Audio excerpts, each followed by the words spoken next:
few housekeeping notes. Request you to kindly mute your audio and your video for the duration of the session, because it would help the bandwidth and help everybody listen to Joachim and see him better. Joachim Gerhard is definitely one of the people you absolutely need to know in the world of high fidelity. He is one of the most innovative loudspeaker designers today, and his range of speakers has been met with great praise, much due to his ability to combine new and exciting ideas with great technical insight and precision in build quality. Let me just tell you a little bit about him, and this is basically for those of you who didn't attend session 1 masterclass, the first masterclass that we did with Joachim Gerhard, where we spoke about placement of loudspeakers in rooms and basically loudspeaker and room interactions.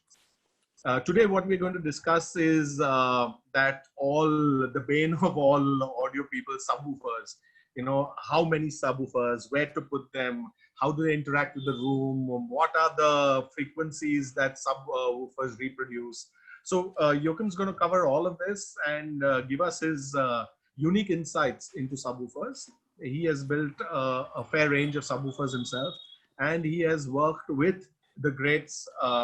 His guru in college was Gerhard. Just step in there. You went with Willy Hegner, Hartmut Janssen, and of course that was the time when you founded Audiophysik, and you also worked with Linkwitz, of the famous Linkwitz, who Siegfried Linkwitz, who we all know as for the Linkwitz-Riley crossover, and his scientific mentor was Professor Malcolm Hoxford from the University of Essex, and with him and his collaboration with Bernd Thies, so his loudspeaker setup methods, these gentlemen really appreciated and supported his loudspeaker setup method. And along with Linkwitz, with Siegfried Linkwitz, he has also worked a bit on subwoofers and their crossover frequencies and the various types and what kind of addition they do to your system and why you need to use them. In his new company, which is the latest company called Suesskindaudio, he has developed many new technologies like fractal audio, omnishape, transitional filter, air-based system, and digital reality. I mean, a fantastic personality once you get to know him. He's very grounded, he's very unassuming, and Joachim is always ready to share the knowledge that he has so painstakingly acquired over so many years of learning and experimenting. He's truly one of the greats of audio, and it is my honor and privilege to introduce you guys to him. So I'm not going to speak anymore. I mean, I've said a lot about Joachim. Joachim, take it away. Let's talk about subwoofers. Okay, thanks for introducing me. And hello, friends, on the other side of the screen. I don't know where you are, who you are, but I'm talking anyway. So when I prepared this talk about bass, about subwoofers, I was thinking, what does that name mean, bass? And in musical terms, it means a voice or an instrument that is in the bass range. So, for example, human voices, we have bass singers, we have baritone singers, tenor singers that are the men, and the women are alto, soprano, and coloratura. So you see right away that male voices are deeper than female voices usually. It's very rare that a woman has a bass voice. That has to do with the size of the things that make the sound, but that is not so interesting. Another thing is bass means also instruments that are in the bass range. I mean, musically, there is the contrabass, there is a bass saxophone, there is a bass clarinet. And the biggest instruments, I mean, the instruments that can go deepest, say even under 20 hertz, that is the organ and the synthesizer. The synthesizer, of course, allows even to pull out a DC or whatever. So we see that in musical terms, it's not totally defined what range that covers. It's more like how it sounds to our ears, and then we call it a bass instrument. In technical sense, bass is an area, I checked this, between 20 hertz and 240 hertz. I have this little graphics. I think Katrik can send it to you. Yeah. I don't know if he wants to do that right now or if that's possible during the talk. I can share that maybe in the comment section. Let me check it out. Otherwise, Yeah. what I'll do is I'll share it towards the end of the session with everyone. Yeah. Okay. So I can't see you, Maspan. Hello. I'm very much here. Okay. Yeah. Okay, so technically, bass is something between 20 hertz and 240 hertz. There is a range under 20 hertz that is not audible, but you can feel it. That's called the sub bass, and that usually goes from 10 hertz to 20 hertz. Everything under 10 hertz is extremely rare in nature. Maybe when a volcano explodes or something like that. So let's cover the range 20 hertz to 240 hertz. We can divide that into a lower bass that is between 20 hertz and 50 hertz. We can have a mid bass area that is between 50 hertz and 120 hertz, and there's an upper bass area between 120 and 240 hertz. Each of these ranges give us a particular sound sensation. So when we advance one of this area or reduce it, it makes a difference in sound. For example, when we add too much lower bass, the sound gets fat and muddy. And when we take away bass, say between 20 and 60 hertz, the bass is too shy. So the next is the area above that in the mid bass. If we advance the mid bass, the sound gets muddy, boomy, and rubbery. And it has a lot of slam, but it lacks definition. There's also the area a little bit higher up where the warmth is and the punchiness of the bass. So I would say musically, most what we say is bass is basically between 60 and 240 hertz. That makes musical sense. You know, under that is more the fundamental tones that give more a sensation of size or energy or whatever, you know. So you see, when we take away the upper bass, it sounds detached, as if the bass would be separated from the mid-range. And when we lower the amount of bass in the upper bass, the bass starts to sound hollow. So at least a Western ear is very much trained into deciphering different frequencies, and it gives a particular sensation for each of those frequencies. So I decided to separate between the term bass in musical terms and bass in technical terms. So now we are talking about a range of, say, 20 hertz to 240 hertz. So, just to interrupt you here, would a reviewer, a loudspeaker reviewer, or someone who's listening to subwoofers or speakers use these terminologies to describe what he hears in the sound? Or this is what you would use when you listen to an orchestra, or in terms of music, that the music was a little rubbery, the bass was, the timpanis were a little rubbery, or, you know, the bass drum lacked a bit of high end. I mean, or was it more definition for speakers? Yeah, the language of high-end audio was more or less invented by Harry Pearson, I would say, a little bit by Gordon Holt, because they started in the 60s not to measure stuff, but to listen to the stuff. You know, that's also two parts of the society. One are the objectivists and one are the subjectivists. And I would say I'm a mix of both. So I can, okay, where's my picture? So Katrik. Karthik has shared the image on the screen. Yeah, you still can see me? Hello. We can see you in the thumbnail. Okay. because I can't see myself actually at this moment. So I would say I'm a mix. So I'm an audiophile. I listen to music. I can describe it in words or try to describe it in words. But there was a famous guy saying, you cannot dance over architecture. So it's hard to put what you hear into words. And of course, there is a huge disagreement because this is not a particular scientific discipline, you know, high-end audio.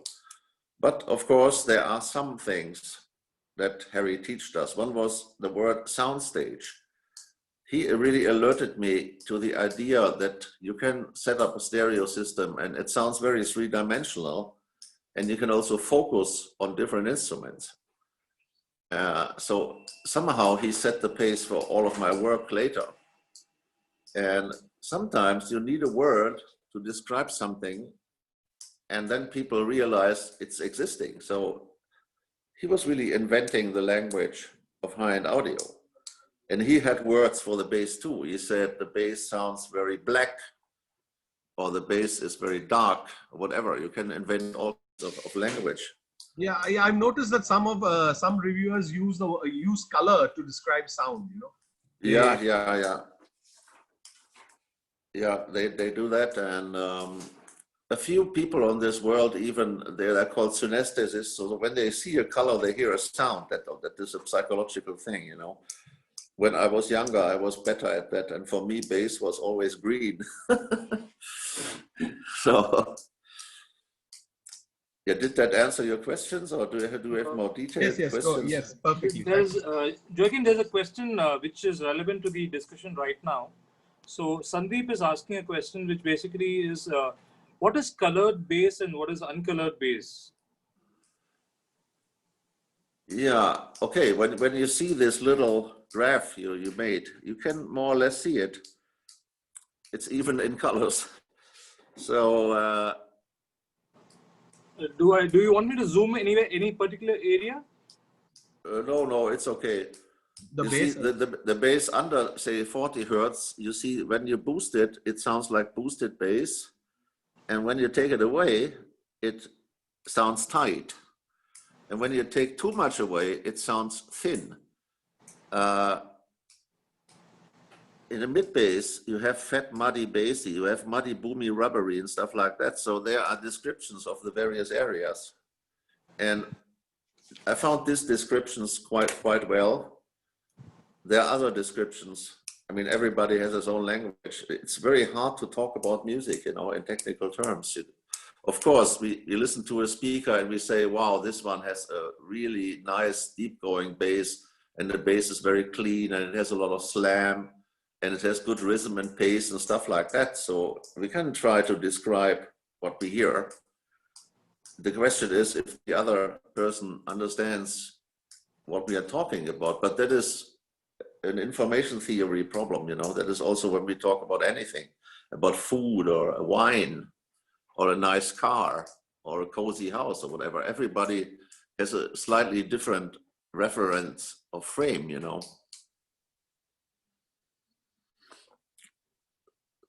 So are there more? Did I answer the questions? I think that's perfect. Yeah, Sandeep, I hope that answered your question. In case you have any further queries, maybe just you can put in the chat column. Yeah, there was something I saw. Hello? I think, Joachim, you can continue. Please continue. Yeah, okay. So the next step is like the last one I made in the first installment of my talk some time ago. Let's talk about wavelengths so that we understand what kind of waves we are talking about. You could say that 20 hertz has approximately a wavelength of 20 hertz. I think actually it's 19 meters, 20 meters, actually 19 meters. And the upper bass, when we say it ends at 240, we have a wavelength of 1.6 meter. That tells me that when you reproduce sound Could I have my own picture? I'm a little bit disturbed because I can't see myself. Okay. It's okay now? There you go. Yeah. Yeah, I see me. Yeah. So we're talking now about this range, you know, from 20 hertz to 240, what I would describe as the bass range in technical terms. 240 is an interesting frequency because we humans, we have 2 ears, and we can decipher where a sound comes from in the horizontal plane. Vertically, we are not that good, a little bit, yes. So there is a difference in time between, or lengths between one ear to the other of around 18 centimeter. And we know from the book from Lord Rayleigh about sound that the ear uses pressure differences and time differences. And you can see that with that arrangement, we are better in the mid-range treble than in the bass, because when the wavelengths gets very long and the ears are quite near together, we lose the ability to localize. And that is around that 240 hertz. When the tone is lower than 240 hertz, we cannot localize it so well anymore, because the time difference between the ears is not long enough to measure. It's the wrong scale, you know. We are better in the upper mid-range where language is and stuff like that, and in the treble where noise is and stuff like that. We can easily locate things like that, but in the bass, we can less and less localize it. Say under 240 hertz, we can't localize the bass, and this of course gives rise to a typical arrangement, say like a company Bose or Sonos or whatever that make this all-in-one systems. Usually they have little treble mid-range units and they have a subwoofer and only one. The reason is you can't say where it is when it only reproduces sound up to 240 hertz. A problem, of course, is the roll-off, when you have to really steeply roll off the sub when it goes so high in 240 hertz. When you don't do that, it reproduces also maybe 500 and 1000 hertz with reduced level, and then you can say the bass is here or there. But, you know, so the simplest idea is mid-range treble units as speakers and one sub. From the standpoint of psychoacoustics, this is a good start. Okay, now one question I had to myself is, how much bass do we need? For example, as much as as much as possible. As much as possible. It's never enough. No, what I want to talk about is, in Germany, I don't know everywhere the situation, but in Germany, a speaker sells very well when it has good specifications. For example, bass extension, sensitivity, and wattage, and ohmic impedance. I think this is the 4 things that every human being here in Germany knows what a loudspeaker should have. It should have a high wattage, so I can't destroy it and it plays loud. It should be an impedance that my amplifier can work with, especially when I parallel many, like in clubs or something like that. And a third is, of course, the bass extension that should go deep down. And 4th is sensitivity. And this brought a problem because manufacturers started to lie just to sell the speaker.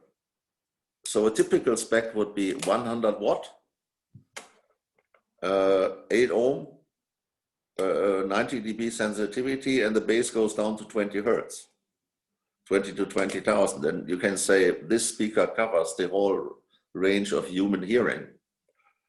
But when you think more about it, for example, to reproduce a 20 hertz tone that is barely audible, you have to look at the so-called Fletcher Manson curve. The ear is not sensitive to sound the same at all frequencies and all levels. And here is that typical curve. You see in this area, you have the highest sensitivity. So some people, it goes even under 0 dB. I don't understand here. And I was asking other scientists, what is that sound? And they say it's the sound of a leaf that goes to Earth on the Lofoten Islands. You can actually hear that. Yeah, you can actually hear that. It's very faint, tiny, tiny sound. So the ear is very sensitive between 2 and 5 kilohertz. It's also the sound of an elephant farting in Africa. That's what I've been doing. And also you see here in the bass, the sensitivity drops dramatically. So the ear is not particularly sensitive for sound pressure in the bass. Look at this line here. This would be barely audible. So to have the 20 Hertz tone audible, it must be already over 70 dB loud. Yeah, and say you want 100.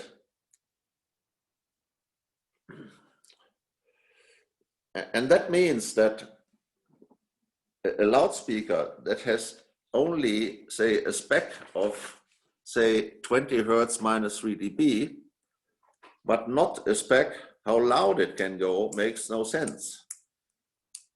It can reproduce 20 Hertz in the lab, maybe, but when it's small and has only a little cone and doesn't have a lot of throw, it can reproduce at 20 Hertz, but we won't hear it because it does not go over the boundary of what is audible, you know. So be careful when you read specs, when they do not contain output and distortion measurements in the bass. It makes no sense to me. It's just a spec, but you won't hear anything from a little box, you know. Okay, maybe you have some questions at this point. There are no questions over. Okay. One small announcement. If anyone has any questions relevant to that particular time which Joachim is talking about, you can also unmute yourself and maybe ask the question. We can do that also. Yeah. Back to you, Joachim. Okay, back to me. Okay, so let's put that subwoofer, whatever construction, in a room. What will happen? One thing will happen, I told you last time, that say we have a frequency of 20 Hertz and the subwoofer plays loud enough, has enough power, you know, we don't talk about that anymore. It can reproduce audible sound at 20 Hertz that is musically makes sense, okay? So when we put that woofer anywhere in the room, we see that this 20-meter long wavelengths that the 20 Hertz tone has does not fit in a conventional room. I talked about the typical European room that is specified as, say, 5 by 4 meters and 2.7 meters high. So it has 20 square meters. The longest distance in that room is maybe 7 meters when you combine the edges, but you see that the 20 Hertz tone doesn't fit into that room, into that cabinet, so to say, what the room is. And Martin Collins did some research in England, and he found that the so-called room gain, he called it room gain, when you put a loudspeaker into that room, it will have a bass boost of around plus 9 dB at 20 Hertz. Just by putting any speaker into that, it will be 9 dB louder in the bass at 20 Hertz as when you measure it in an anechoic lab. Of course, that is one thing that helps us. The same effect you have with headphones. When you open them up, it sounds very thin, and when you put them to the ear, you hear the bass, because, say, under 80 Hertz in a conventional room that is not huge, there's only pressure in the room because the wave cannot totally develop into that room. It still exists as a pressure, but there is no complete wave that fits into that room. So that gives this room gain effect. So we say we have plus 9 dB at 20 Hertz. So when we design a speaker in the lab and make it flat to 20 Hertz and put it into a standard listening room, we will hear that the sound is very boomy because the room advances the deep bass. So we better design the speaker that it works in that particular room. And that is also one thing that, for example, no matter how good your speaker is or what brand it is, the speaker and the room are a unit. So you must find a speaker that works in your room. Today we talk only about the bass, that simplifies it a little bit. So we don't need a speaker that is flat to 20 Hertz in the lab when we put it into a listening room. We have this advantage of the 9 dB gain, so we can design the speaker so the bass is a little bit tighter and the room helps it out, and the net result is a more or less linear curve. We don't talk about standing waves at this moment. We just talk about the pressure area under 80 Hertz. So based on what you've said, Joachim, so far, would you as a loudspeaker designer, if a client comes to you, your first question to your client would be, what is the size of your room? And then you probably design the loudspeaker based on that room? Yes. Or would you tune an existing loudspeaker based on that? It makes no sense in a 12 square meter room to put in a Wilson Alexia or something like that. It won't work. Don't matter how expensive. And that was always when I learned also selling high-end audio in the 80s. And I always was asking the question, how big is your room? And how loud do you hear? And how important is bass to you? Are you more a jazz fan that listens for tiny details and timing differences, or are you into big orchestra and stuff like that? And today it's only selling, you know. I agree. Nobody, I've never asked a client the question as to how big your room is before selling. Yeah, okay, you are in a different business anyway. And another question is that, does the same principle apply to subwoofers as well? Do you need to know the size of a room to sell a customer a subwoofer, or can you sell any subwoofer? Yeah, I would be more in a subwoofer. I would be more interested how much sound pressure it pushes out in the range where it works. So for me, it doesn't make sense to make a box of 10 liters and equalize it to 20 Hertz. I talked about that before. And the rest, I would say, is adjustability. So I would only care about the power and the cleanness of the distortion, and then I hope that sub has a good panel or DSP or whatever where I can match the woofer to the room in terms of frequency response, phase and stuff like that. But I would be more interested how clean is that woofer and how loud can it go. And when you want down to 20 Hertz with a decent level, although there are other little tricks I can tell you that help out, we have this 9 dB gain advantage.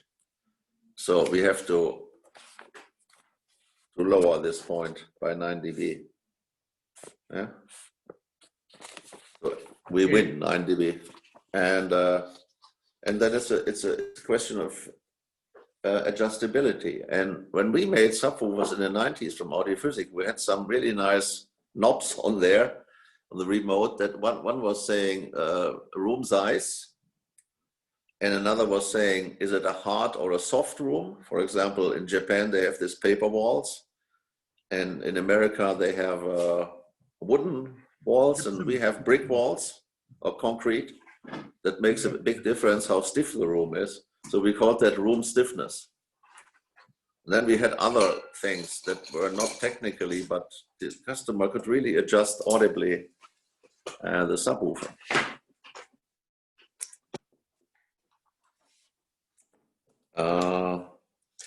Can you understand me? Yes, absolutely. It's making it clear, very clear. Yeah, okay. So I would more care, is that woofer capable to play the frequency range I desire, loud enough and clean enough? And the rest is adjustability and where I put it and stuff like that. So that would be my choice. And there are big differences in cleanness. Some play loud, but they are distorted, and others are very clean, but they don't play loud enough. many modern woofers also have a compression, inbuilt. It gives an impressive bass, but it's not very natural because the loud parts are depressed, so that they don't bottom out. So this whole thing came because people want smaller. And even me, I built relatively small speakers because I cannot sell big speakers. And then you have a problem in the bass. Joachim, I have a question for you. Hello. Yeah. Hello. Can you hear me? Yes. Hi, Joachim.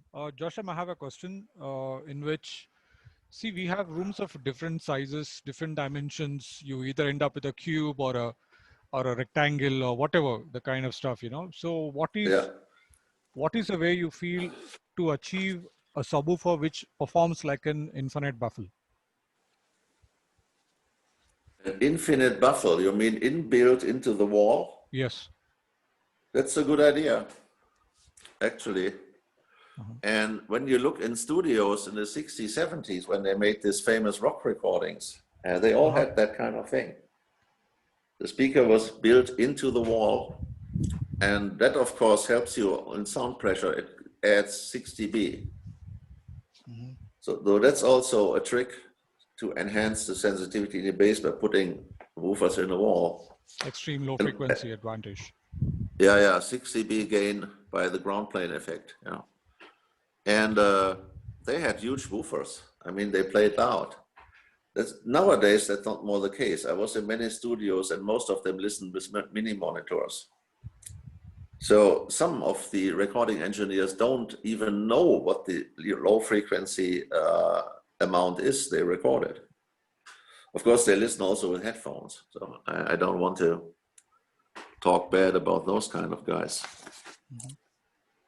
But yeah, you can do that. And also the walls, when they are from brick or concrete, then that's also a very good cabinet. It's very rigid, nothing can move.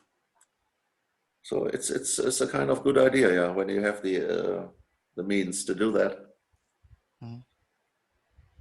Great, thank you. Okay.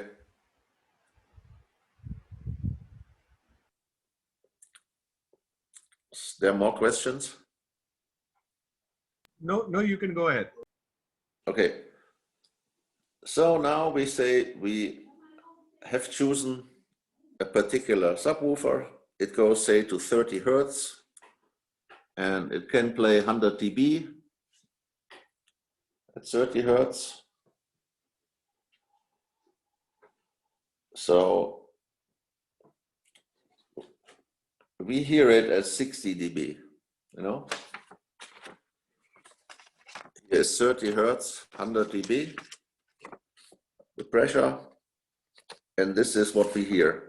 It sounds like 60 dB, but in fact, it is 100. I hope you understand. You measure perfect extension, but the ear doesn't hear 100 dB pressure, it only hears 60 dB pressure. But that's fine.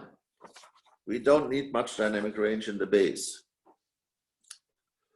So where do we put that woofer? Yesterday we did a little trial discussion, and right away I say to you, I'm not a room acoustics expert. I'm not.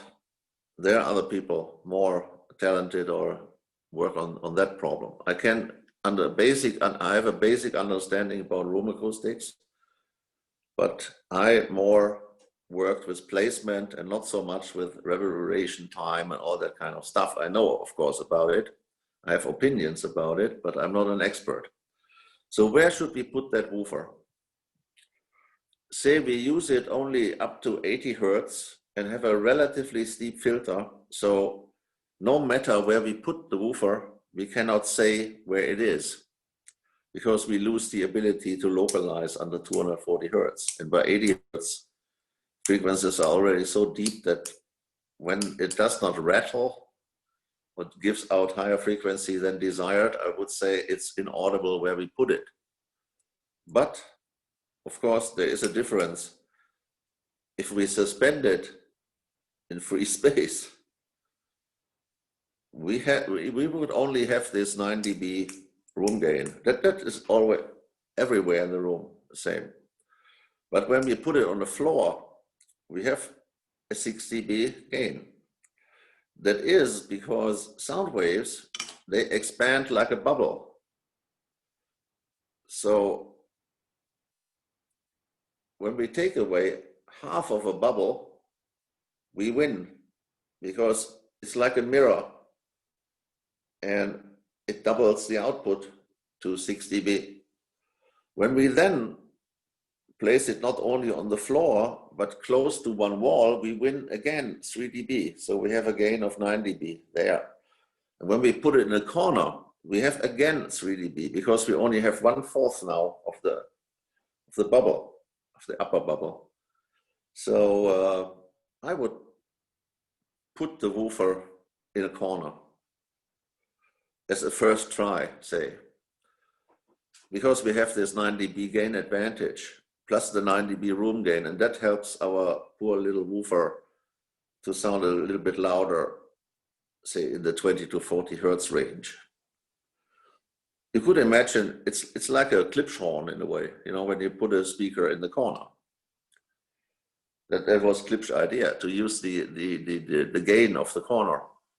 So you could make that horn smaller. I mean, today for us that looks huge, a Klipschhorn, but in that time it was rather small. So in what corner? In my room, I sit relatively close to the back wall and I listen horizontally on the long dimension. I know it's a little bit unusual. We talked about that last time and I don't want to repeat it now. Let's say it's just the way I hear. So it's like this.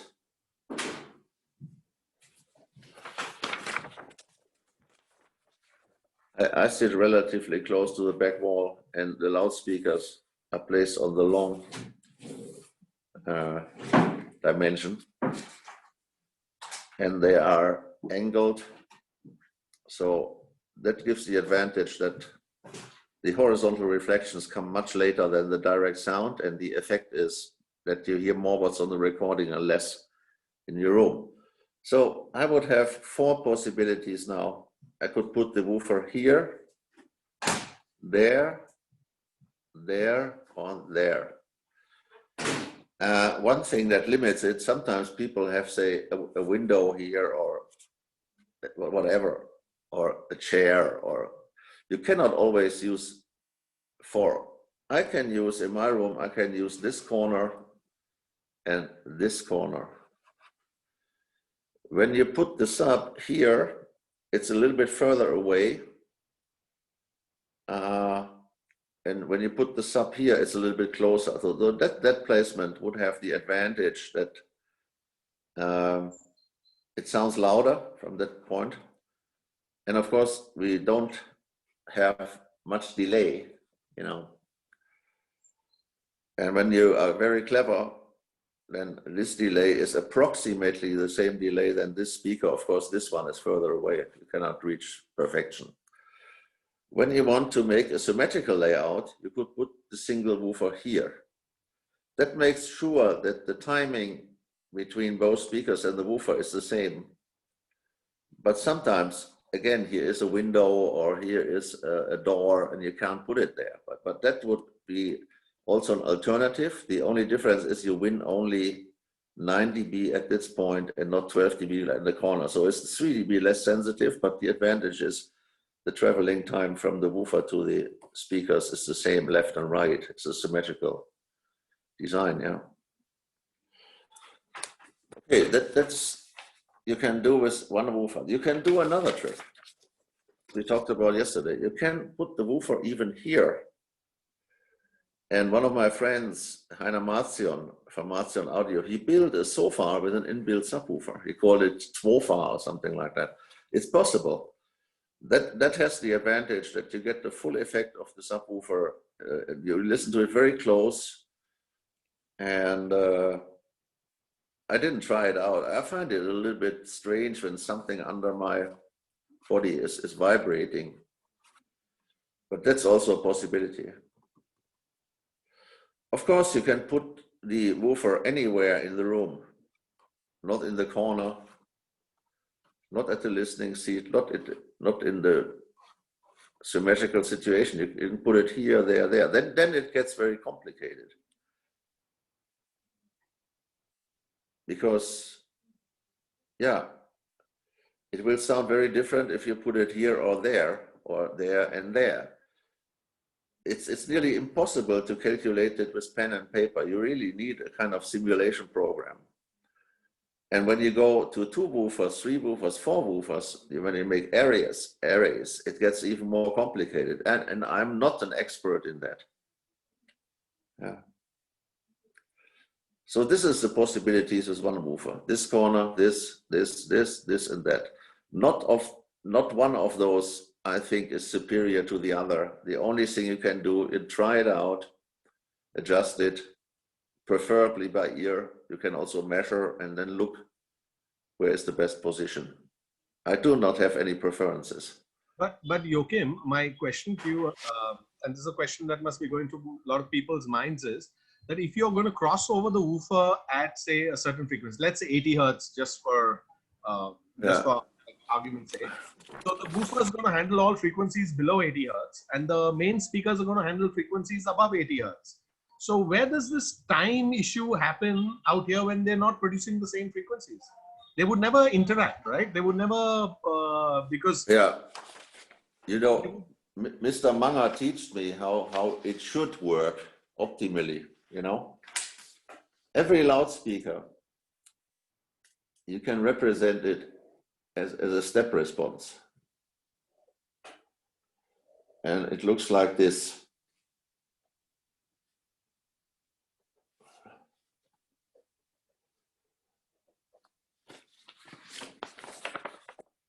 This is the time axis. Here the sound starts and it starts to travel at the speed of sound. This is the amplitude axis. We have positive pressure here and negative pressure here. And when you take the idea that a loudspeaker is a mass spring controlled thing, and we push in a step.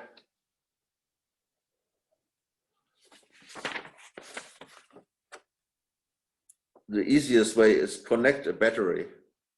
Okay. Yeah. It will jump up here, but it cannot play to 0 hertz.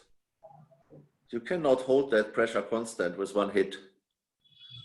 There are rotary woofers that can do that, but our poor little loudspeaker has to swing out. There's no other way. And here it crosses the 0 line. So we have a very brief period that is infinitely small, where the sound pressure is 0, and then it continues in the negative, and it matters with the Q factor how it goes away. So the ideal would be the subwoofer would add, you had a time delay, and then a sub adds here.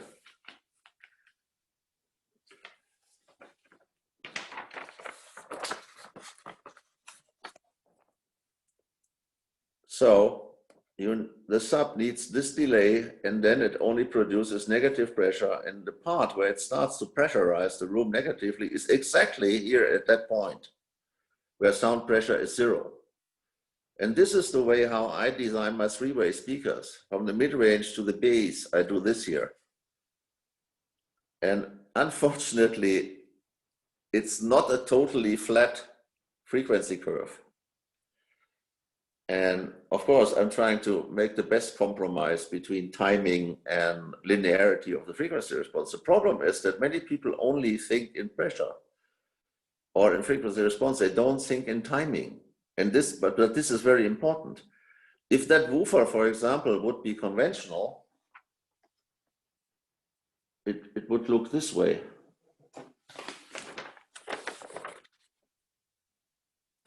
Here we have the tweeter of the main speaker, and this is the woofer. The problem is that the curve that you get from that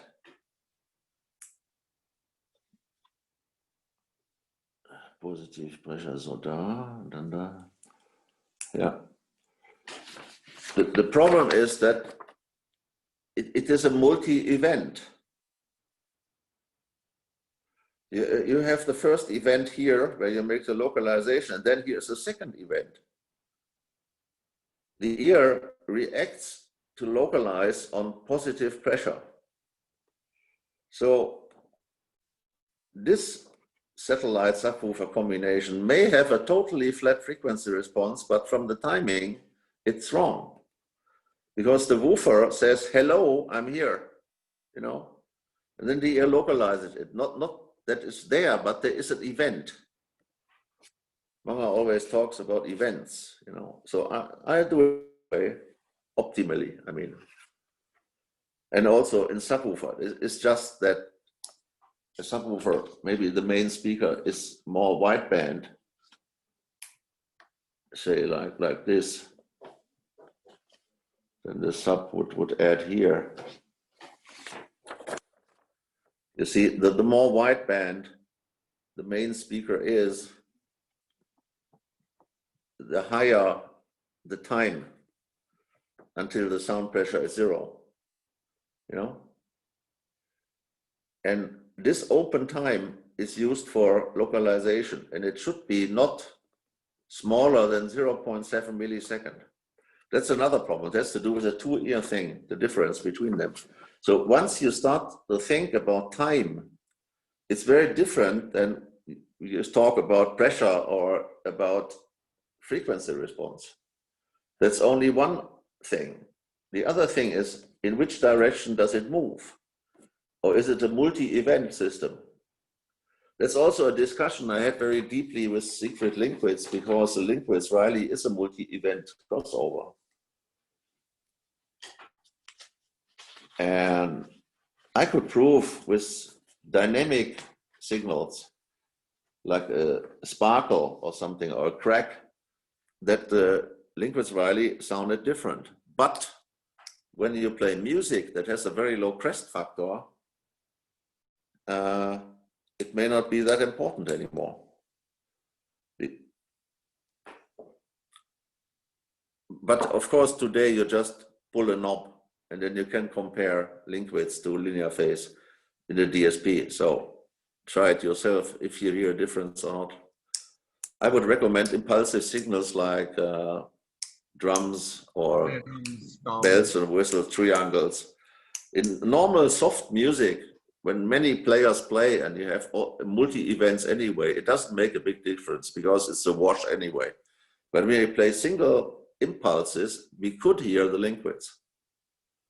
The Linkwitz sounded tick, tick, tick, and the talk, talk, talk, and the phase linear sounded tick, tick, tick.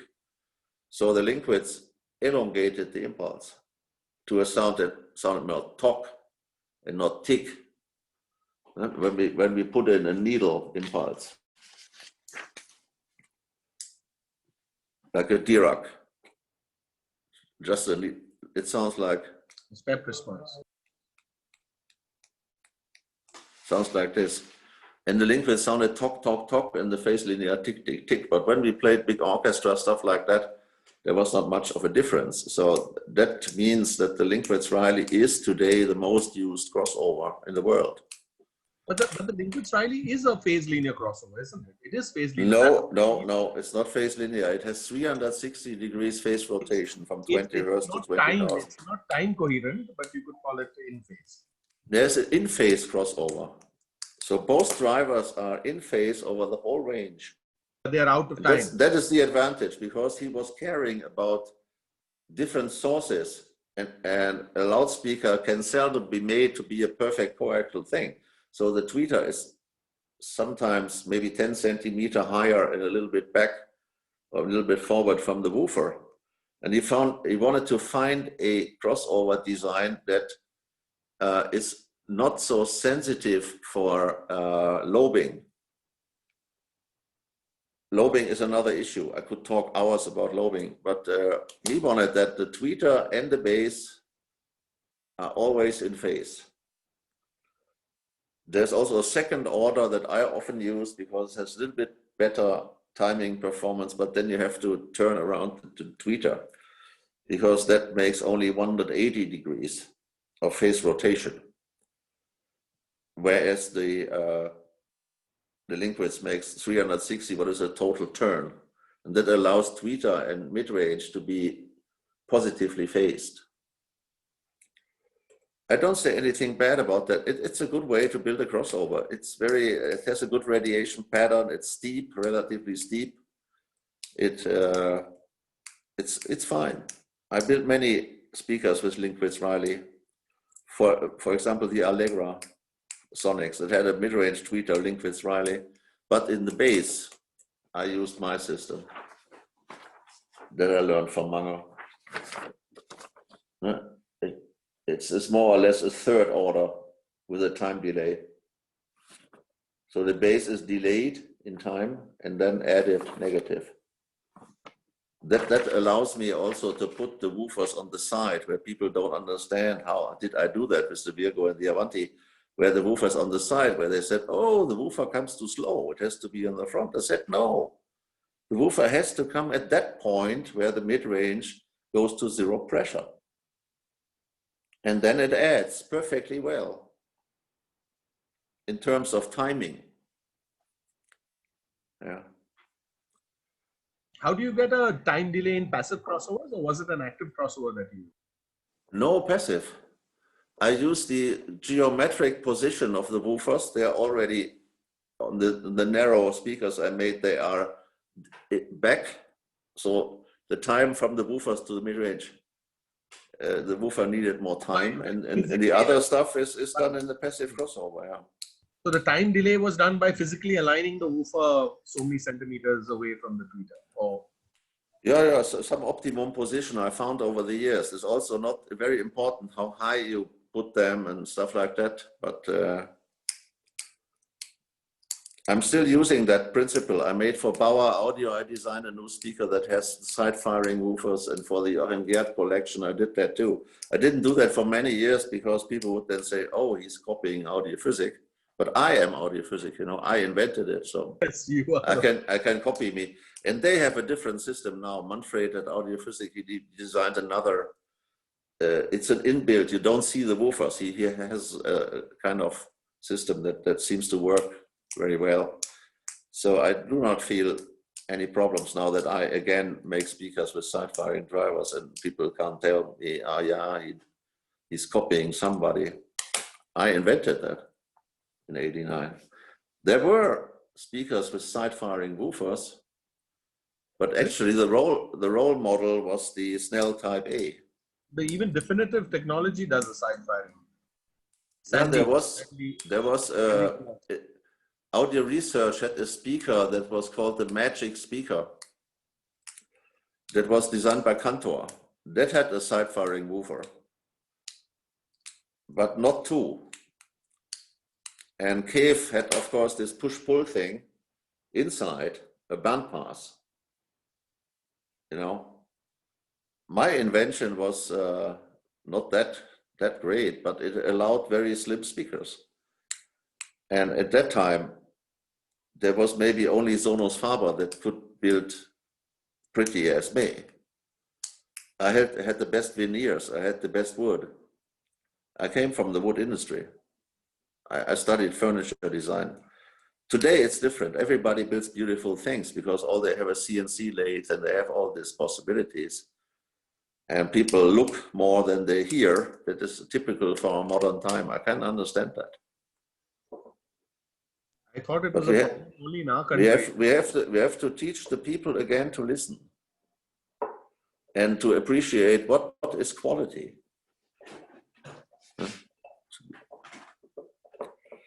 Okay, now we have the single woofer situation talked.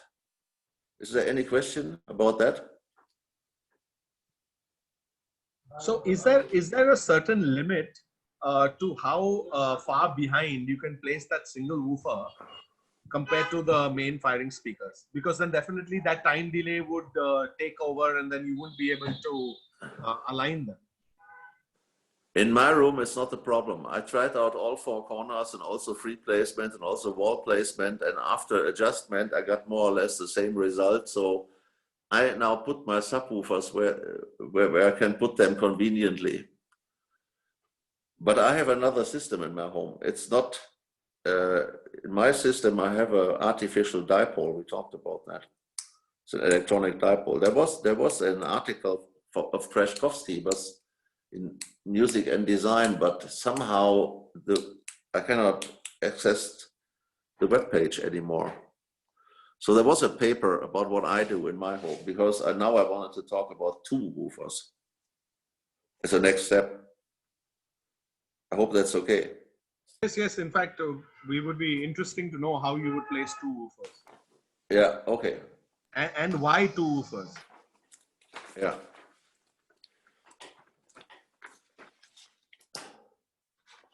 The most simple, again, is this here. We can put 2 here, or we can put 2 there. That is the most simple. That has the advantage that now we are always symmetrical, because the time it needs from that woofer to here is the same than from that to there, and here's the same situation. Of course, they are closer to the main speakers and further away from me than in this situation. And I would then measure what adds them the best. Many crossovers today have, of course, a delay, a circuit or something like that. The oldest had a passive, had an all-pass, and the new ones have DSP. So you can also have an effect on the timing. Problem is, it's very hard to delay these 2 electronically. Can be done, but then you end up with latency. And that you run into problems when you have a picture, because the speakers come too late. But then you have to delay the picture. That's also possible. Okay. So you can have 4 woofers, of course. I mean, you can have as many as you want. I really did not research multiple woofers over 2.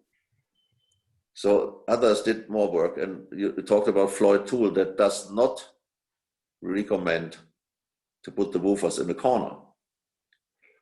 I didn't find the time to read his paper again, and I don't know exactly the way he argues, but I could imagine that there are other placements possible that work better than this. But as I told you, I'm sitting on the wall and there's only pressure. When I go out with my chair, or I go to the more conventional setup, what most people have is this here, if they have the space.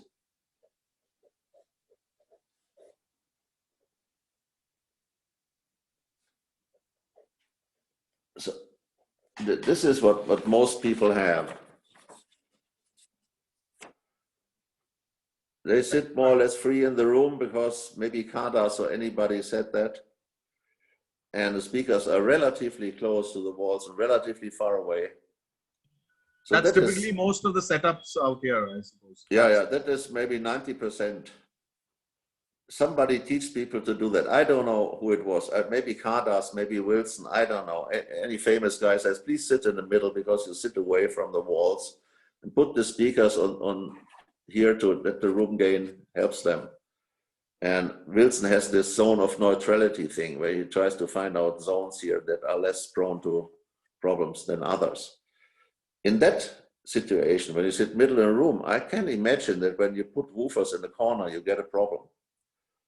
And then it's maybe more advantageous to put them also a little bit out of the corner. But I didn't find the time to read his paper. But there are arguments against my placement. But I think that only is valid when you sit free, and when you sit on a wall, you have much less problems with standing waves. Because on the wall, there can only be pressure. There cannot be a standing wave, it's impossible. It can only be inside here. So next two interesting things. Yeah, okay, I can tell you my setup shortly. I have two subwoofers.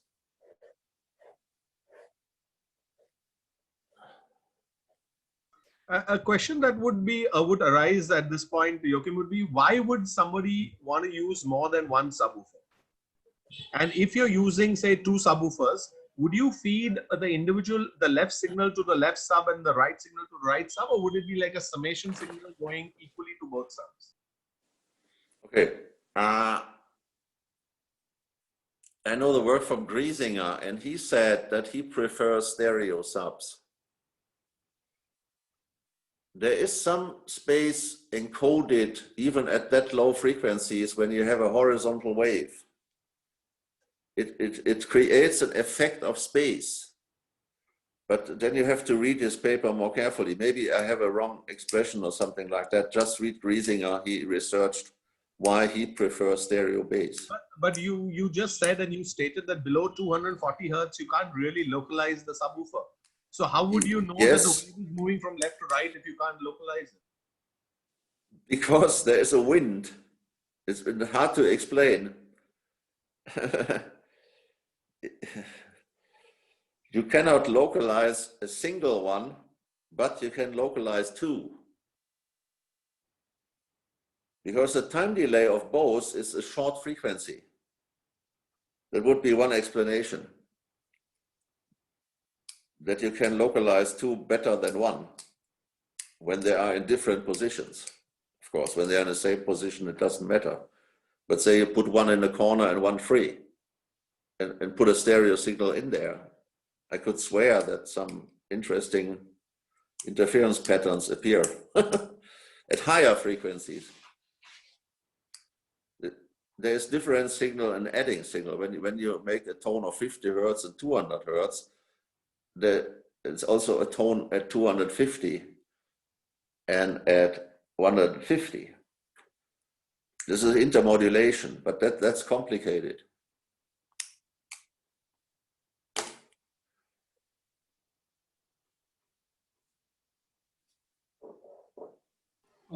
There is a question which is just. But I use mono woofer. But that also has to do with I listen a lot to vinyl, and then I simply add under 80 hertz to mono to get a little bit rid of the modulation. Right. Joachim, there's a question which has come up. Yeah. It's from Nitin, and the question is, for stereo setups, is toe-in always necessary? If speakers have toe in, yeah, okay, yeah. Just wait a second. I pick up a glass of water or a little coffee. I'm coming back soon. Sure.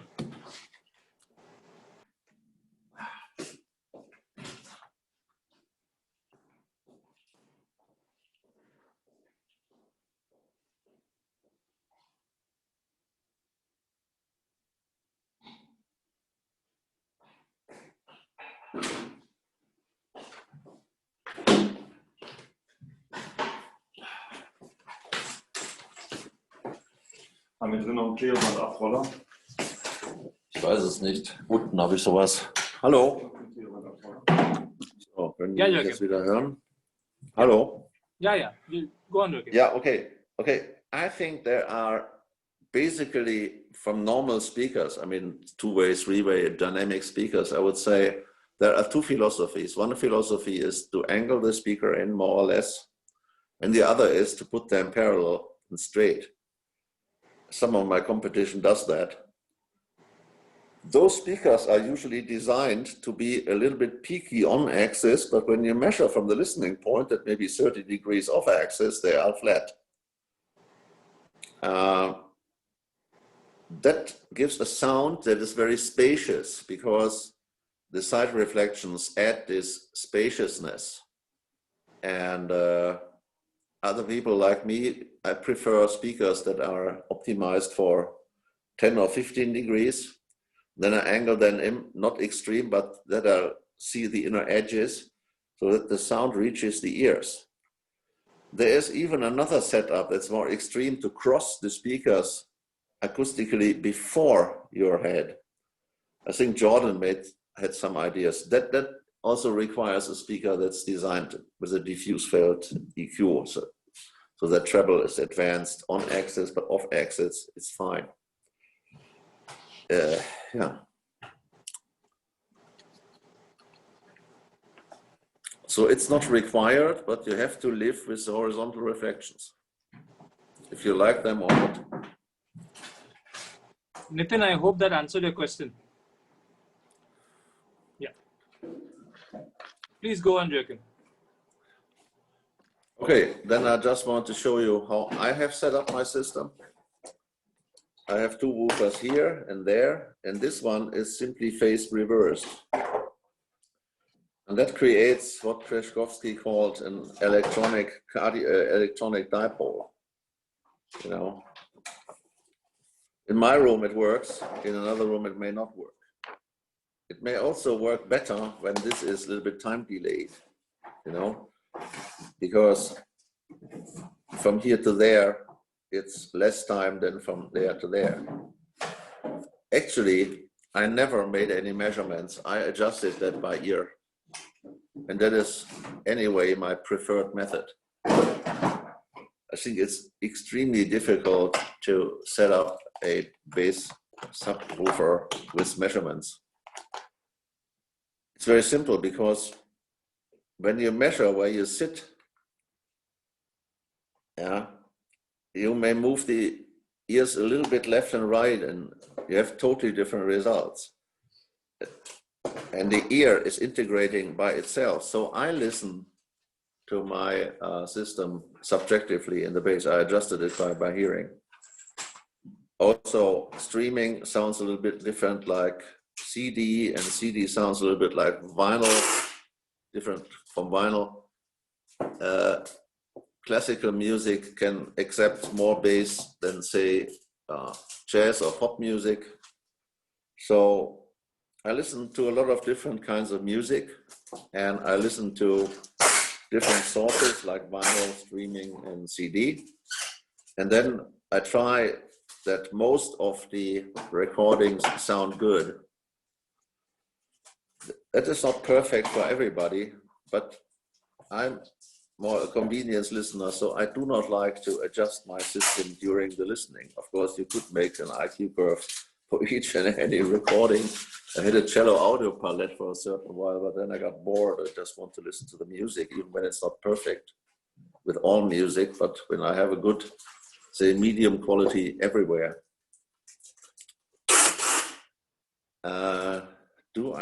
Yeah, DSP can be very good, yeah. Friend of mine has a Trinov, and he had a complicated room where the left and right speaker had a very different bass response, left and right. And by using the Trinov, we could get it much better. And I'm working together with Uli Brüggemann. He made that the accurate software, and yeah, in many rooms that are hard to optimize, this can be of great help, but you need to be an expert. You can't do many bad things with it too. So it's like any technology, you have to master it.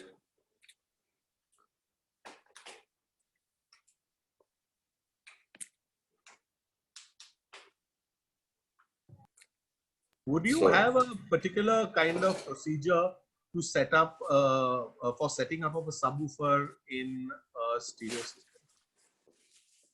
I would do it with measurements. So what are you measuring for? Ooh. One thing is that the woofer optimally adds to the main speakers. That has to do, of course, with the position, with the relative position.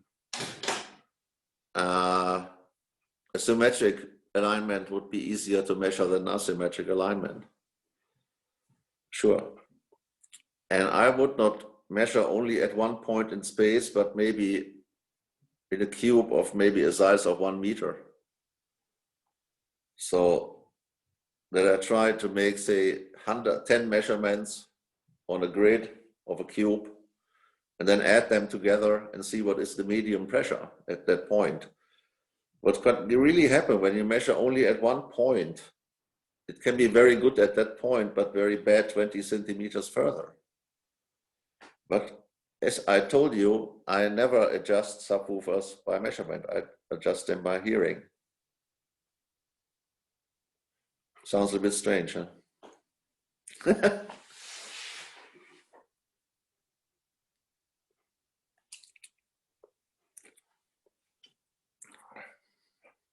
So you are measuring the frequency response of the subwoofer and checking the crossover point with relation. Yeah, first what I would do is I measure the main speakers, I measure the sub, and then I measure the sum of the sub in the main speaker.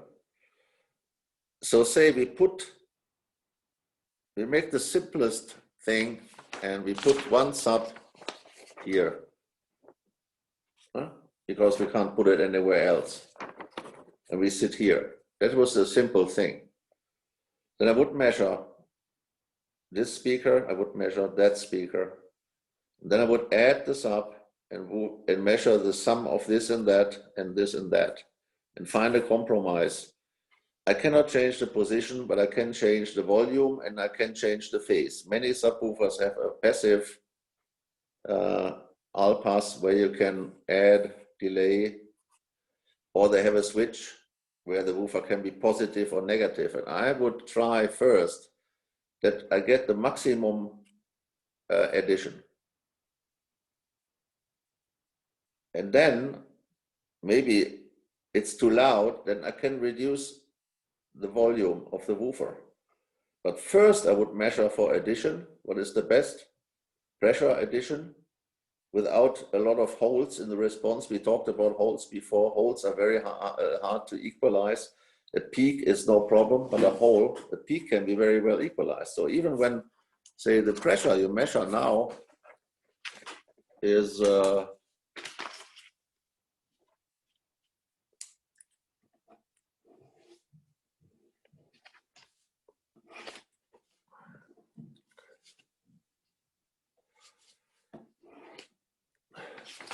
you see here, say this is the sound pressure you measure.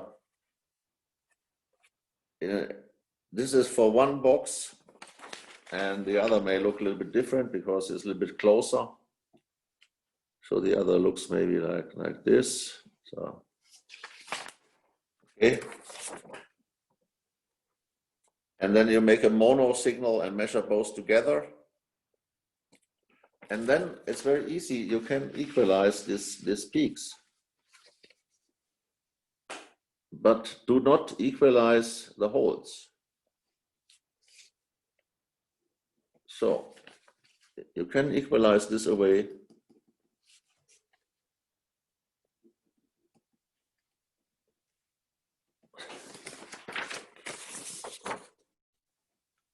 You can push it down, but do not fill in these holes.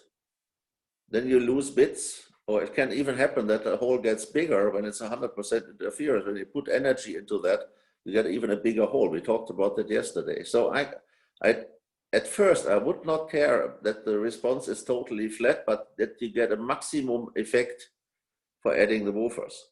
In what position does the woofer sound the loudest without changing the volume control?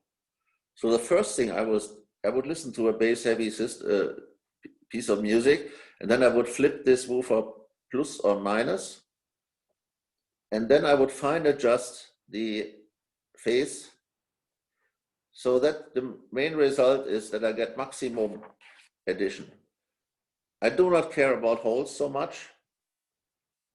I just try to avoid them, and peaks can easily be adjusted by just putting them down with an equalizer or something like that. Many subwoofers have adjustability. But first, you have to add them optimally that they have maximum effect, and second, equalize the peaks, and then you are very far.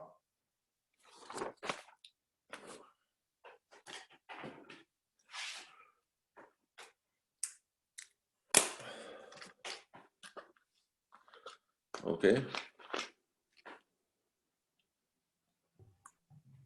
That's interesting. Yeah. Last thing I want to tell you is another double bass arrangement, and it's called a DBA. It's called even a double bass area. In that system, you have woofers on this side and that side of the room. And the idea of the DBA is you create a wave, a pressure wave in this direction. And then when the wave hits the back wall, this speakers feed it back. So you have really a wall of sound that goes back and forth. To do this, you must time delay this once. You need to time delay it for the time it needs for the sound to travel from here to there. And then they go there. And so that is called a double bass array. Theoretically, this does not have any standing wave problems. So is this front to back or side to side? In your room, it would be side to side, or will it be front to back? In my room, it would be like this, but this is wider. I would sit here, but then you have to make it wider because my room is wider than that. But it is front to back, right? This is not a side to side drawing. That is front to back. Front to back. Front to back, yeah.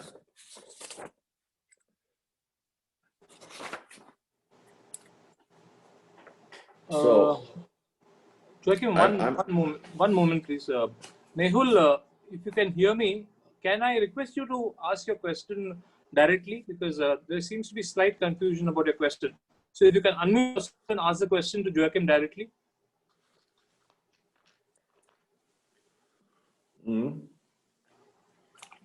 Mehul, are you there?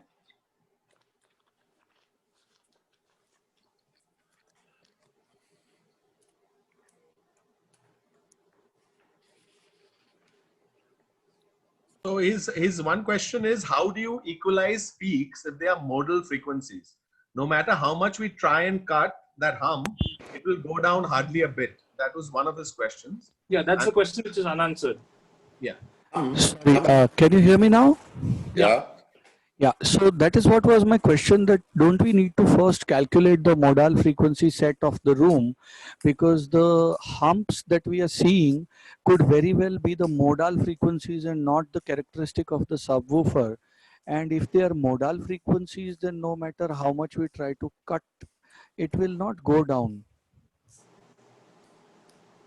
Of course, every room has modes. And say the subwoofer is linear from in the near field or in anechoic chamber. It's easier to measure in the near field. So the woofer is flat and you put that into a room. Of course. You will measure the effect of the sub plus the room. So my question is that suppose that room is of a particular dimension where there is a characteristic of the room that 60 Hertz is the first modal frequency and it is giving a boost to 3 dB, or maybe if it's a square room, it is giving a boost of 6 dB. And if we try to cut that modal frequency at 60 Hertz through DSP, will it go down by cutting it through DSP? Yeah, sure, because we are in the pressure mode. It's not a problem. It's not so complicated than, say, in the area where we have standing waves. We see some peaks. Yes, there's the main peak of any room. There is mostly between 30 and 60 Hertz. And you just put an equalizer on the sub, and the complete result is flat, more or less. I don't know if that answered your question. Yeah. My another question was that typically if you DSP set up a stereo setup with, let's say, 2 subwoofers or even 1 subwoofer, would you do it at a speaker level signal or a signal where the only subwoofer will go through DSP, or you will send the tops as well as the subwoofer through a DSP? When you want to align the main speakers with the subwoofer perfectly in time, you have to delay the front speakers. It can also be another situation where you need delay on the sub that is dependent on the geometrical situation. But my system is a little bit different because I allow some traveling time from the woofer until it adds to the main speakers. And that can be done physically without any DSP. Not in all cases. DSP is always a problem, you know. So I never ever heard in my life a perfect DSP, despite in our lab. But then we made everything ourselves. We made our own amplifiers, we made our own cables. It's very, very complicated. When you listen to a key speaker or the modern things like Gegentakt or Grimm, they can be so badly misaligned that I run out of a room. So when you use such a powerful tool, you better master it. Sure. When you are aligning the subwoofers, do you align them only in phase or you align them in time also? That is more or less the same, phase and time. There are only two informations in this world. One is an impulse and the other is time. That's the effect of the Big Bang. Okay. I mean, it goes very deep, you know, what time is, what phase is. We would discuss for hours. For me, it's more important is they add in phase, and so that the sub and the main speakers add maximally. That will give some peaks, but that is better that when you create some holes. But no matter, sometimes you can be in phase but not in time, where you could be exactly one cycle late, but it would be still in phase. Yeah, that not in time. that is the same with the link with Riley. That's what I told you. It makes a 380 degrees phase rotation. So the tweeter is much faster than the bass, and that gives a double effect when you measure the step response of a link with Riley. It's not one triangle, it's two events, tweeter and then bass. True. But they are in phase. It's a little bit hard to understand. Yeah. But there is a time delay between them, yeah. True. Thank you. That answers all my questions. Okay, fine.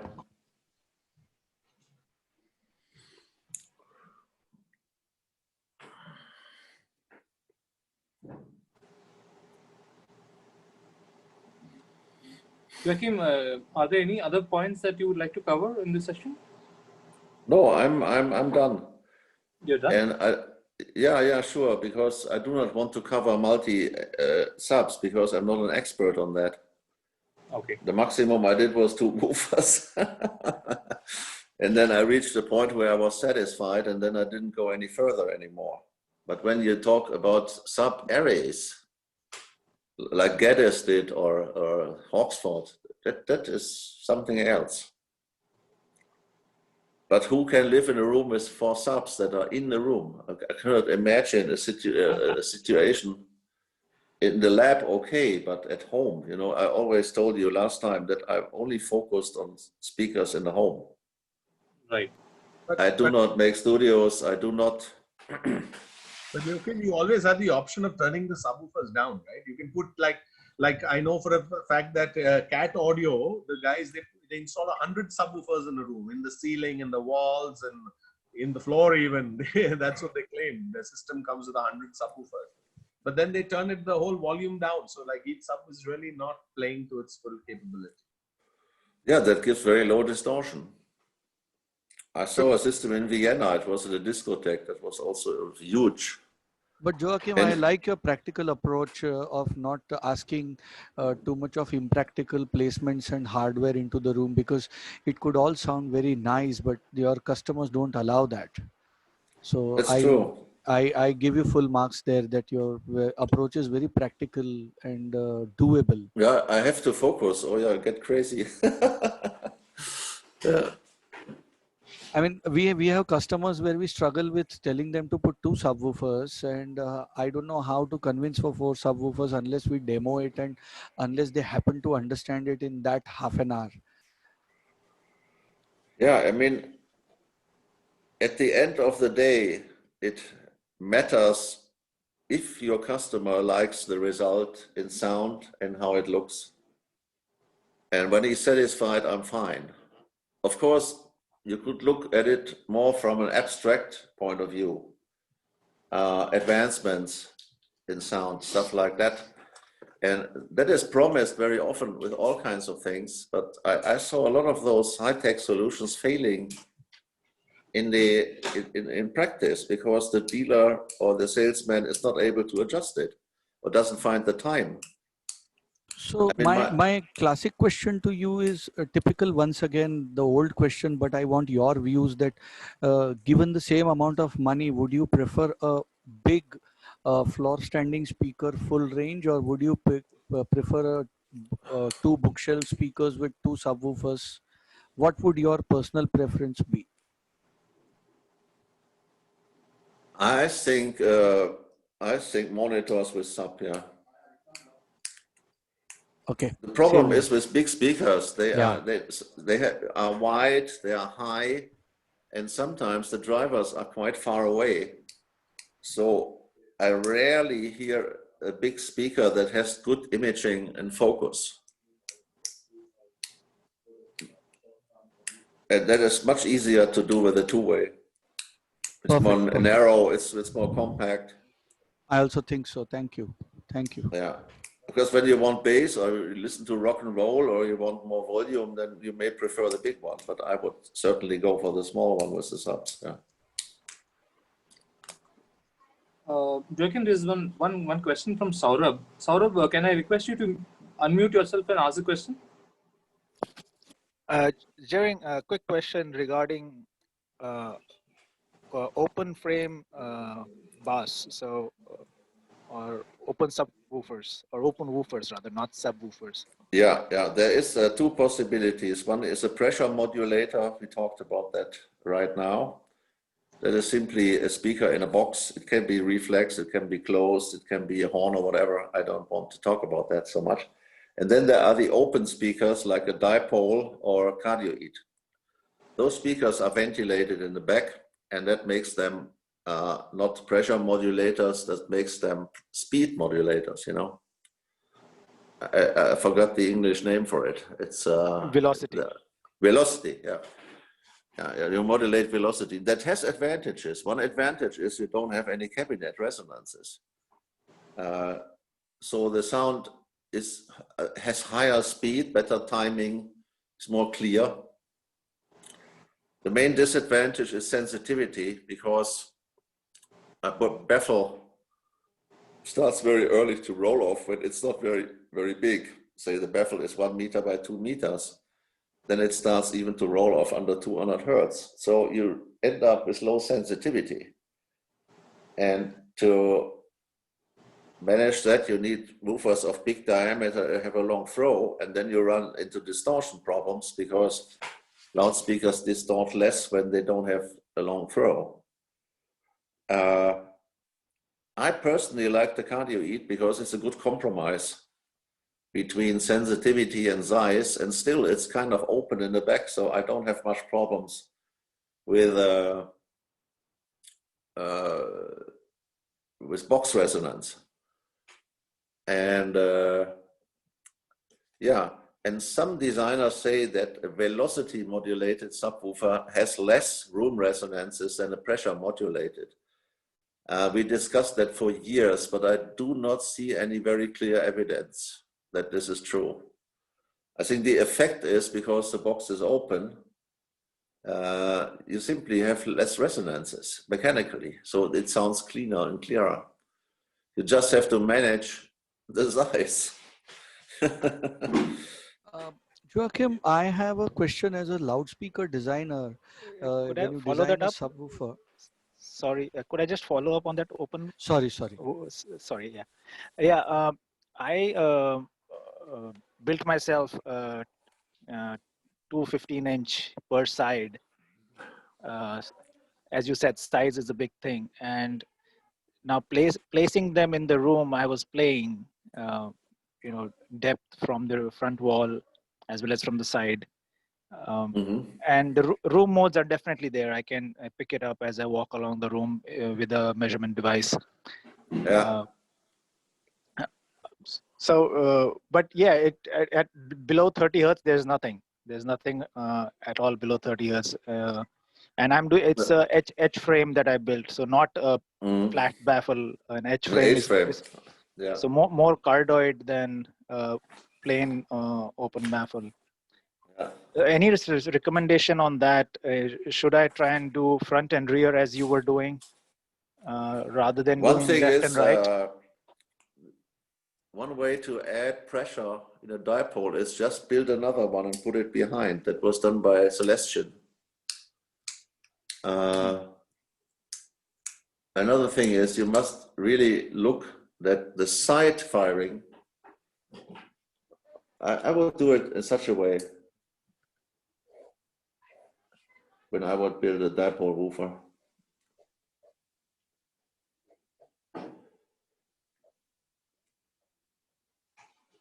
There's a little drawing.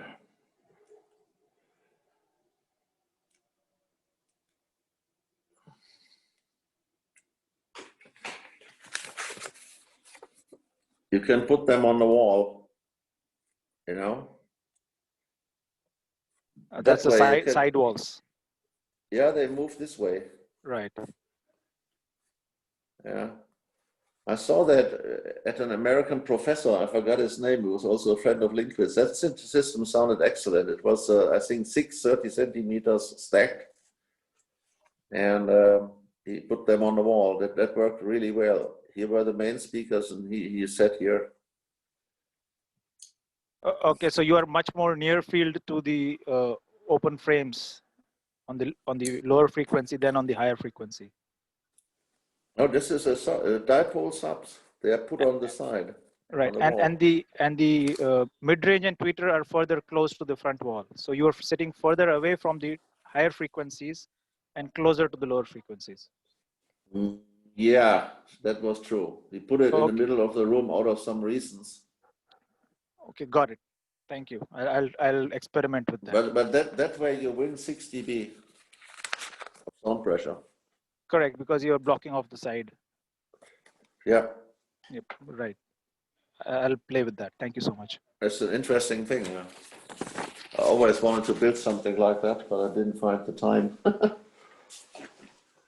Joachim, with the advent of home theater and high SPL demanded from small subwoofers, we see these newer woofers with very, very thick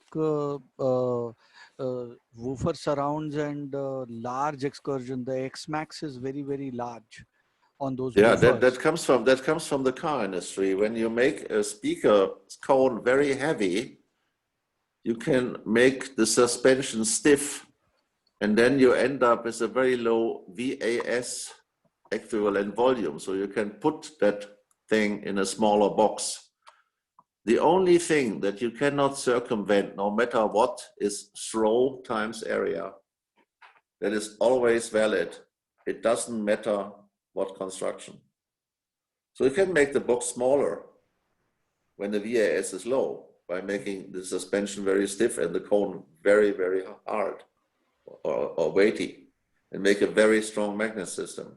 That's what they do. They want a lot of pressure out of a small box. But throw by area is the boundary. So my question was that one larger subwoofer, one larger woofer with less of excursion versus this smaller woofer with more excursion. My personal take is that larger woofer with less excursion would give more fidelity, isn't it? Yes, true, because distortion is dependent on throw. Of course, they have tricky constructions with double voice coil, special magnet system. They try to reduce the distortion.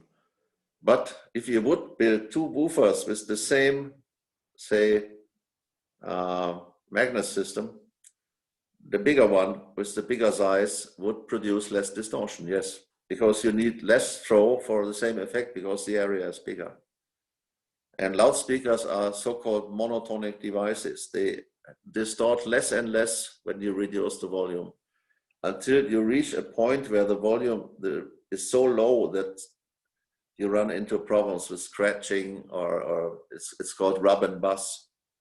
So there is a resolution limit, of course. They don't have infinite resolution, but say the first 60 dB of the curve is more or less straight. So the less throw, the less distortion. But at the same time, we see now many designs that have this large excursion woofers, but they are in acoustic suspension boxes where the woofer is very fast and arrested and going back into the system very fast compared to bass reflex design. What's your take on those? Those are again high excursion woofers. You mean something like Velodyne or SVS or? No, SVS has two versions of every subwoofer. One is a ported and one is suspension, both. Yeah, which, So, yeah. the newer subwoofers which we see with very thick cone surrounds and lot of excursion, but in a acoustic suspension box. What's your take on those? Yeah, it's easier to control. When you have a bass reflex, of course, you win some sensitivity, and in the area where the bass reflex works, the cone flapping is less, but at deeper frequencies as a disadvantage, because the action of the reflex tube starts to diminish. Another problem is noise. My recent designs in smaller boxes where I want to go deep is with passive membranes. I made really good experience now with passive membranes. I have a new speaker called the Surveyor. It goes very deep in an 18 Hertz cabinet with 217 passives. Yeah. For me, it's an ideal when you want a small box, you want no noise, still advantage of the reflex. I would recommend you play around with passive membranes. Okay. A closed box, of course, is the easiest, you know. That has sometimes they also have feedback, and there a reflex with the multiple peaks would create a problem for the sensor and stuff like that, and for the compensation. And what's your take on the woofers which have accelerometers and they have the feedback systems and those kinds of electronic compensation? It works. It works. There is a lot of work done in Holland recently, in the Netherlands. They have some knowledge from Philips from the 70s. I think they invented it, motional feedback. And there are several ways. One is with an accelerometer, or you can make a second voice coil magnet combination that moves with the other cone and gives a signal. Buckers and Müller does that. I think it can reduce distortion a lot. The question is that audible? There are also passive ways to cancel distortion. For example, you take one woofer and turn around the other one and turn around the phase. Then you have around 10 dB less distortion, a factor of 3. I prefer things like that because you can also only make it an active content. And I have virtually no customers that buy active speakers. I don't know why. Maybe I'm not famous for it, but I sell 99% passive speakers. People simply do not want active speakers. My people. They want tube amplifiers, they want Class A amplifiers, they want to play around with cables. They use vinyl. You know, it's maybe not, it's a little bit conservative, this whole thing. But I think a well-made emotional feedback gives tremendous distortion reduction. You can find a lot of work on the internet. There is a professor in Holland, I forgot his name. He has a website and you can read about it.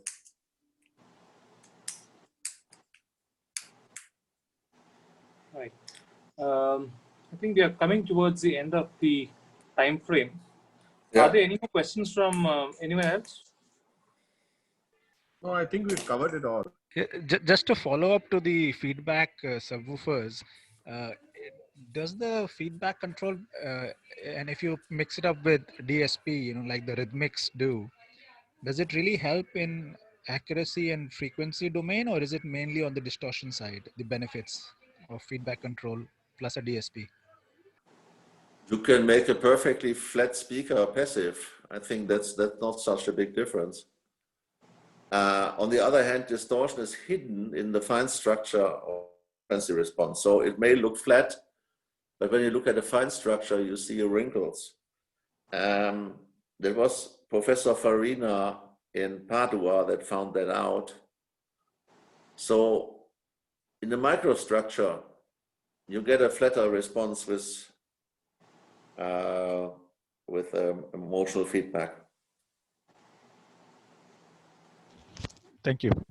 It's a matter of resolution, you know. The curvature is the distortion. It should be a straight line, but it is not. Are there any brands currently employing motional feedback that you? Yeah. Grim. Yeah, then the Key. KEY, Key. KII. It's a German company. They work with Dutch technology. Key. Yes. They have emotional feedback. Yeah, there are some. Mazban, I think Velodyne also has emotional feedback.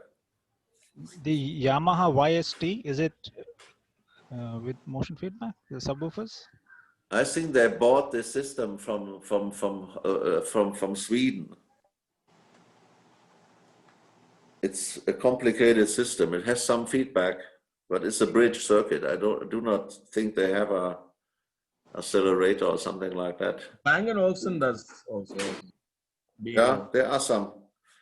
Usually they come from the area Denmark, Holland, and there is a tradition there. In Germany, we don't have that tradition.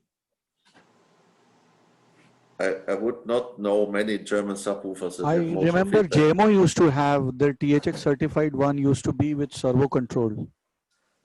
It was a huge 15-inch. It was a very, very beautiful subwoofer, superb one. I reviewed it. Yeah, for home. Yeah. Yamo. Ah, Yamo. Yeah, that's a Danish company. Yeah. I did some work, but I didn't come any further.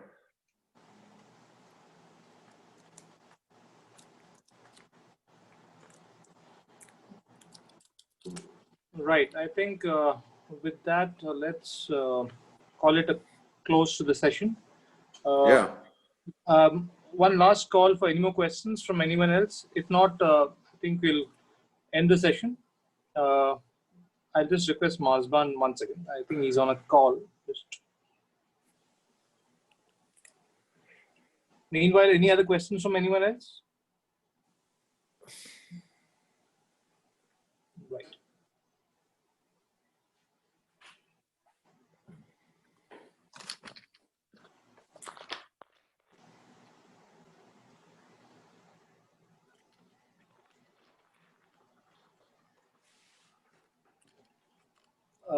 Mazban, yeah, I think we'll come to the end. Yeah, so we'll call this, we'll close the session for today, this masterclass. Thank you so much, Joachim. It's, as always, it's been a pleasure having you host a session for us. And I wonder what the third session is going to be. I don't know. Not now. Not now, but whenever we do, it will be wonderful if we speak about DSP maybe, or, you know, control. But thank you once again. Thank you, Karthik. As always, you've been wonderful for hosting this session. And of course, Audionote India for allowing us to use their Zoom account. Thank you, everybody who's participated. I'm sure you're going away richer in the knowledge of how to set up subwoofers and what are the tips and tricks that Joachim has shared with us regarding setup of single and dual subwoofers in rooms. So with this, I'd like to close and say thank you very much, Joachim. Thank you, Karthik, and thank you everybody for taking part. And we'll see you again next time. Good night. Yeah, wonderful. Thanks so much. Thanks, Joachim. Yeah, bye-bye. Have a good day. Have a good day. Bye. Have a good day. Bye-bye. Thank you, everyone.